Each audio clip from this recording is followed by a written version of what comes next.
A ceasefire was supposed to end the fighting. It didn't. Right now, in the middle of a fragile truce that the whole world is desperate to hold together, Hezbollah just launched missiles at Israel. Publicly. With their name on it. For the first time since a delicate Lebanon ceasefire was put in place weeks ago. And here's the thing, nobody in mainstream media is really asking, why now? Why publicly claim it? And why does it feel like nobody, not the United States, not the United Nations, not even Israel, can actually stop them? That's what this video is about. Because this isn't just another missile strike, this is a signal. And if you understand what that signal means, you'll understand that what's happening in Lebanon right now could drag the entire Middle East back into full-scale war at the worst possible moment. Let's start with what actually happened.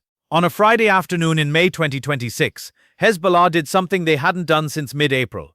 They publicly claimed a missile strike on an Israeli military base south of the city of Nahariya. A barrage of advanced missiles, they said. Not anonymous, not deniable. They put their name on it. The Israeli Air Force intercepted one launch. Other projectiles fell in open areas. No casualties reported this time. But here's why that misses the point entirely. The question isn't whether the missiles hit.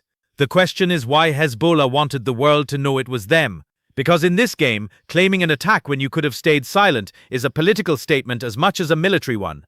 It's Hezbollah holding up a sign that says, "We are still here, we are still armed, and no ceasefire you negotiated covers us." Let's rewind for a second, because to understand why this moment is so dangerous, you need to understand the deal, and specifically, the massive hole in the middle of it. Back on April 7th and 8th, after weeks of US and Israeli airstrikes on Iran, after the assassination of Supreme Leader Ali Khamenei, after hundreds of Iranian missiles rained down on Israel and US military bases across the region, after the Strait of Hormuz was shut down, and global oil prices hit $120 a barrel, after all of that, Pakistan's Prime Minister brokered a fragile ceasefire between the United States and Iran.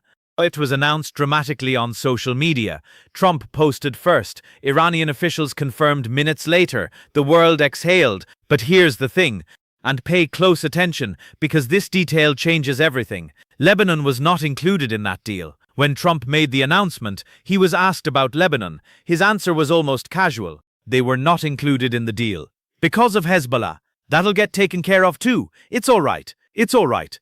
That's the line that should have sent alarm bells ringing across every intelligence agency in the Western world. Because that'll get taken care of too is not a strategy. It's a promise with no plan behind it. And Hezbollah knows it.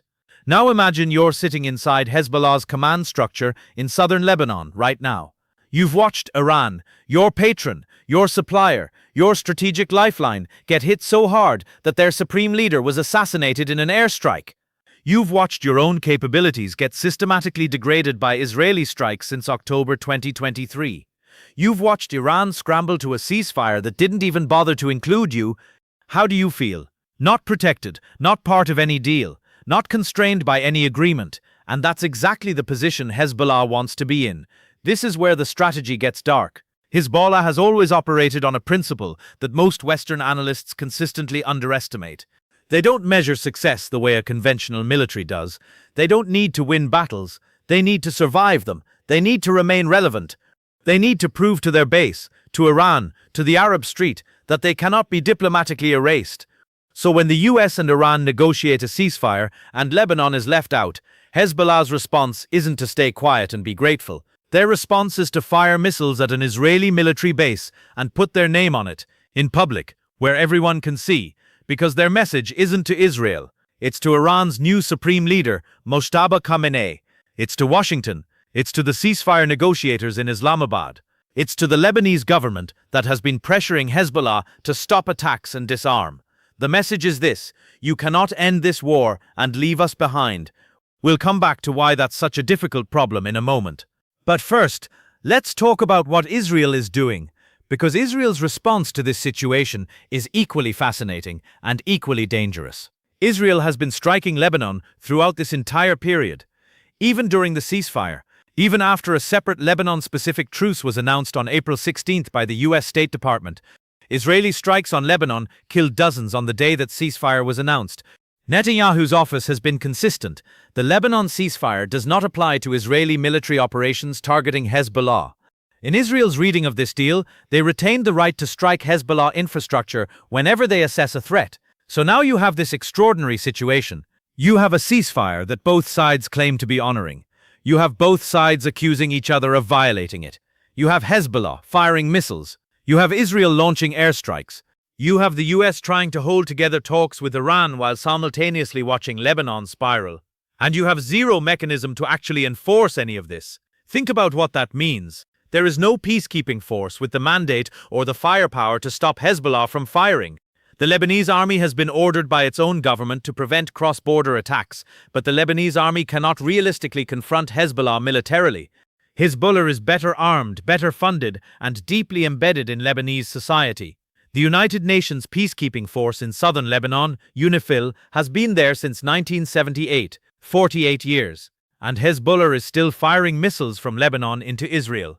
If 48 years of peacekeeping couldn't solve this problem, what exactly is Trump's plan? This is where the diplomatic picture starts getting genuinely scary.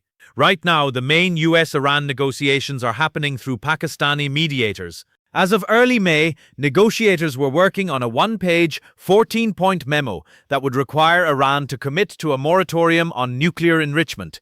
Trump has threatened to resume bombing if Iran doesn't accept it. The ceasefire is, in Trump's own words, on massive life support. Iran rejected the US peace proposal as totally unacceptable. Then the US rejected Iran's counter-proposal as, quote, a piece of garbage. Meanwhile, the Strait of Hormuz, the waterway that carries 20% of the world's oil, is still effectively closed. The US has imposed a full naval blockade on Iranian ports. Explosions and gunfire have been reported near the strait.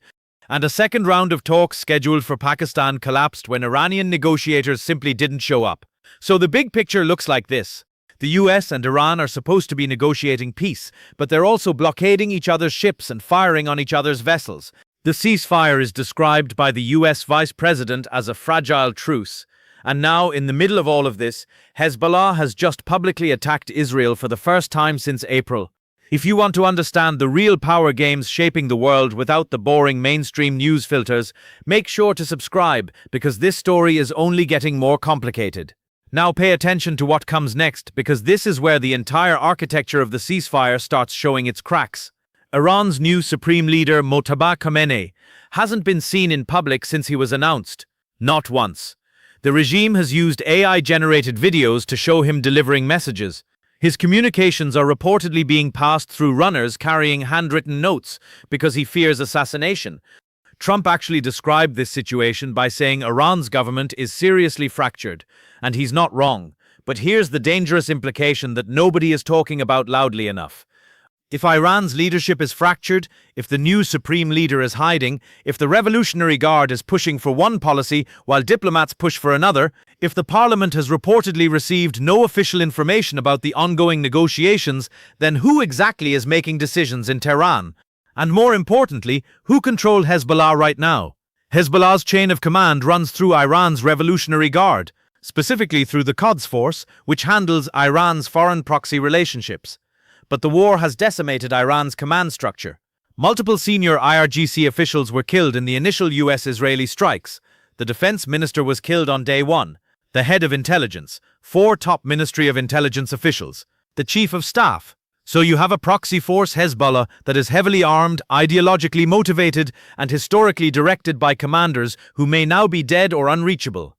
That creates something military strategists genuinely fear, a proxy with significant capability and unclear command authority. Hezbollah's decision to publicly claim this missile strike might not have come from Tehran. It might have come from Hezbollah's own internal leadership, making its own calculation, sending its own message on its own timeline. And that possibility is more dangerous than any scenario where Iran is giving the orders, because at least if Iran is in control, a deal with Iran theoretically controls Hezbollah. But if Hezbollah is acting independently, if the leash has been cut, even partially, then no deal between Washington and Tehran stops them. Let's talk about what Israel does next. Because this is the question that determines whether Lebanon descends into a full ground war or manages to hold at this dangerous simmer. Israel has a documented history with Hezbollah going back decades. They fought a major war in 2006 that ended without destroying Hezbollah. In fact, Hezbollah emerged from that war more popular and more powerful than before. Israel's military leadership has spent years arguing that the 2006 war was unfinished business. Since October 2023, Israel has systematically worked to degrade Hezbollah in a way it couldn't in 2006. It assassinated Hezbollah's longtime leader, Hassan Nasrallah. It destroyed significant portions of their missile storage facilities. It forced more than 1/6 of Lebanon's population to flee their homes. It hit Hezbollah's financial networks, its military infrastructure, its command systems, and yet, Hezbollah just fired missiles at an Israeli military base and claimed it publicly, which means the degradation worked, but it didn't finish the job. And now Israel faces a calculation. Do you respond to this strike with enough force to deter future attacks, knowing that escalation risks blowing up the entire fragile ceasefire architecture? Or do you absorb the strike, citing the ceasefire, and appear weak in front of your own population? Netanyahu has never been good at absorbing hits politically. He has every domestic incentive to respond hard. But here's the twist that makes this so extraordinarily complicated. If Israel escalates against Hezbollah in Lebanon right now, Iran's position in the ceasefire talks changes overnight. Iran has already said through its National Security Council that Hezbollah must be included in any final deal.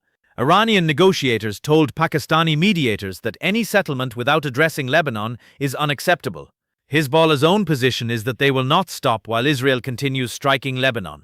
So escalation in Lebanon doesn't just mean fighting in Lebanon. It means the Iran ceasefire potentially collapses, which means the Strait of Hormuz stays closed, which means oil stays at $100 plus a barrel, which means Europe's energy crisis deepens, which means global inflation accelerates. One missile strike in northern Israel has the potential to cascade into a global economic catastrophe. That's not hyperbole. That's the architecture of the crisis we're living inside right now. And here's the thing that makes this even more unsettling. The United States knows all of this. American military planners, intelligence officials, State Department negotiators, they all understand that Lebanon is the loose thread that unravels the entire garment. And yet, when the ceasefire was announced, Lebanon was left out of it. Why? Because including Lebanon meant forcing Israel to accept a Hezbollah that is still armed and still present in southern Lebanon, and Netanyahu would never agree to that. And Trump needed Netanyahu to agree to the ceasefire in the first place. So Lebanon got set aside as a problem to be solved later. That'll get taken care of too. Later is now. And there is no plan. Here's what makes this moment historically significant in a way that most coverage is missing. We are watching, in real time, the limits of what American military power can actually achieve. The United States and Israel launched the most significant strikes against Iran since the Islamic Revolution.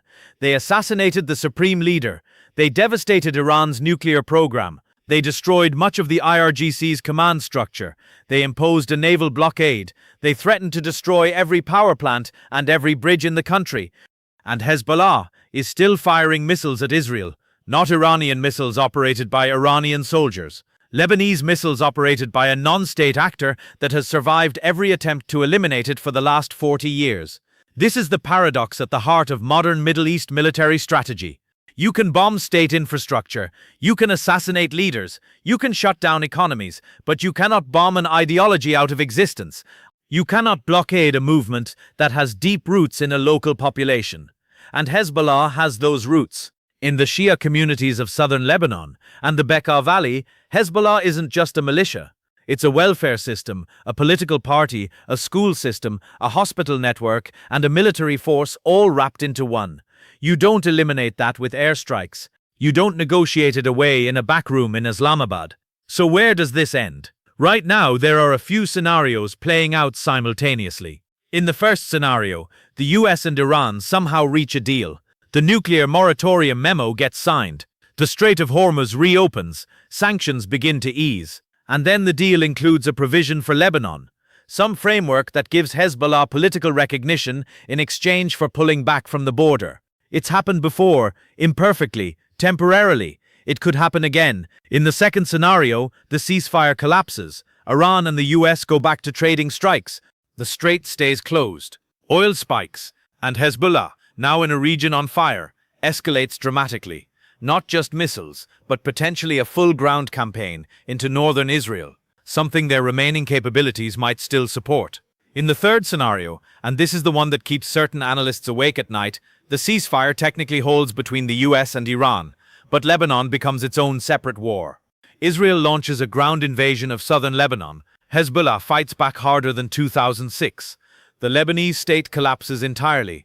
Iran uses that chaos to claim it cannot control Hezbollah, while privately celebrating every Israeli casualty. And the world watches a NATO-adjacent region descend into a conflict that the US neither wants to join nor can afford to ignore. None of these scenarios end cleanly.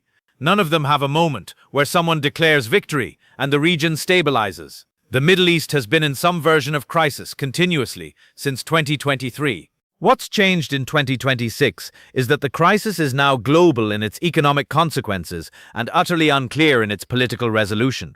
And here's the final thought I want to leave you with, because I think it captures something important about this moment that usually gets lost in the daily noise of missile counts and ceasefire deadlines. Every major power in this crisis is simultaneously trying to end the war and benefit from its continuation.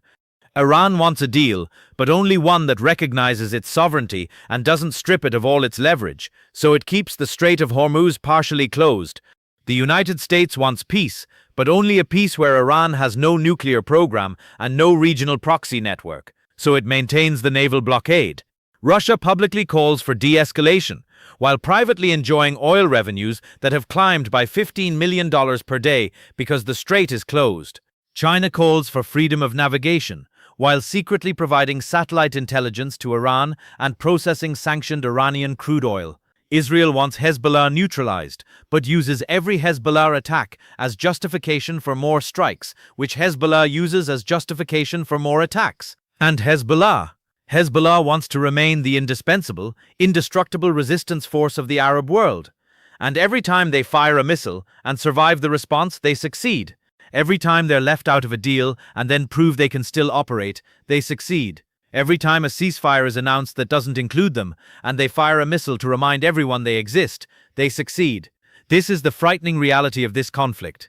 The faction with the least to lose and the most ideological motivation is operating largely outside any diplomatic framework. They have survived wars, assassinations, sanctions, and decades of Israeli military pressure. And they just publicly attacked Israel again, in the middle of a global ceasefire, daring anyone to stop them. So the question isn't whether another war in Lebanon is possible. The question is what finally lights the match, and whether anyone, anywhere, will be able to contain what comes after. Because the ceasefire between the US and Iran is on life support, the Lebanon agreement is being violated openly. The Strait of Hormuz is still mostly closed. The global economy is absorbing shocks that haven't been seen since the 1970s oil crisis. And a highly armed, ideologically committed non-state force just told the entire world publicly, without apology, that they are still fighting. Nobody stopped them today. And the frightening part is, there may be nobody who can.